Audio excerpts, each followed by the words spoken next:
Fala, Juventude Adventista! Chegamos na metade da nossa semana, dia 25 de outubro, quarta-feira. Título da nossa lição, Testando o Profeta. Bora! Iremos conhecer alguns critérios bíblicos que podem ajudá-la a saber se um profeta é verdadeiro ou falso.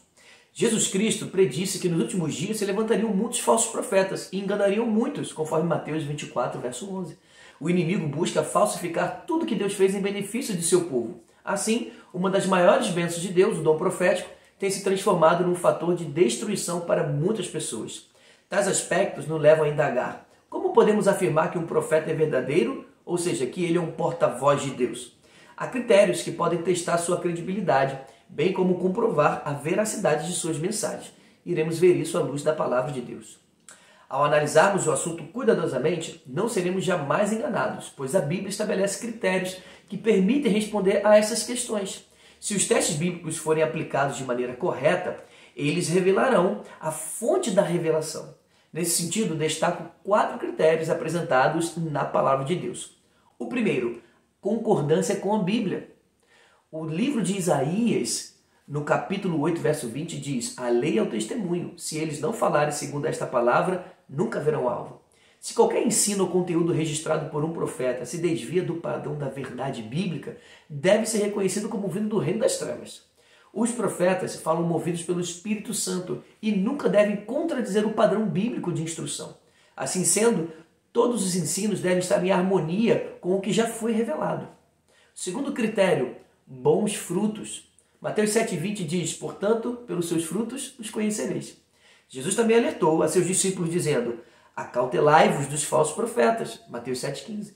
Partindo do princípio de que toda árvore boa produz bons frutos e que uma árvore má produz frutos maus, Jesus apresenta outro teste para ser aplicado aos profetas. Que tipo de fruto está sendo produzido na vida deles? Que influência seus ensinos têm sobre a vida de outros? Que resultados são vistos na vida da comunidade como um todo? A vida do profeta deve ser digna de um representante de Deus. Não deve haver nenhuma dúvida com relação ao curso de suas ações e ideias. Seu exemplo e suas mensagens devem levar as pessoas a uma vida de genuína piedade cristã. Terceiro, cumprimento das profecias, o cumprimento das predições. O profeta que profetizar paz, somente quando se cumprir a palavra desse profeta é que será conhecido como aquele a quem o Senhor, na verdade, enviou. Isso está em Jeremias 28, verso 9. A confiança que possuímos na palavra de Deus é comprovada também pelo cumprimento das profecias nela contidas. O profeta Moisés afirmou: sabe que, quando esse profeta falar em nome do Senhor e a palavra dele não se cumprir, nem suceder como profetizou, esta é a palavra que o Senhor não disse. Deuteronômio 18, verso 21 e 22. São inúmeros os exemplos deixados em toda a Bíblia a respeito de predições que se cumpriram. Em alguns casos, as profecias não se cumpriram nos tempos bíblicos, mas encontramos o seu cumprimento registrado na história ou ocorrendo em nossos próprios dias. A maioria dos livros do Antigo Testamento fala sobre a vinda do Messias, e o Novo Testamento comprova a exatidão dessas profecias. Vale destacar que, em algumas circunstâncias, Deus revelou aos seus profetas algumas profecias condicionais, e estas se cumpriram ou não com base na aceitação ou rejeição das condições estabelecidas por Deus, como no caso do profeta Jonas. Reconhecimento da divindade de Cristo é o 4º ponto.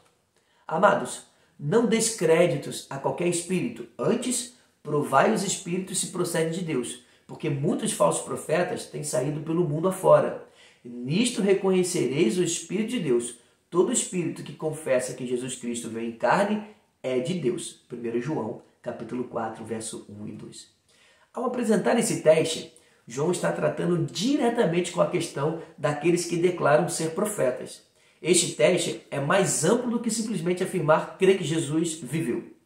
Em seu sentido completo, ele envolve tudo o que a Bíblia ensina com relação à pessoa de Cristo. É o reconhecimento de que o Verbo se fez carne e habitou entre nós, cheio de graça e de verdade, e vimos a sua glória, glória como do unigênito do Pai. João 1, verso 14. Tudo isso deve ser reconhecido e ensinado por aquele que foi aceito como profeta verdadeiro. E este não deve ser um mero reconhecimento teórico. Se formos sinceros à revelação desses ensinos, jamais seremos enganados por aqueles que se levantam para trazer mensagens. mas quando provados por esses testes, não passam de falsos profetas. Jovens, que o Senhor abençoe a vida de cada um de vocês e, à luz da palavra de Deus, possamos reconhecer os verdadeiros profetas. Vamos juntos.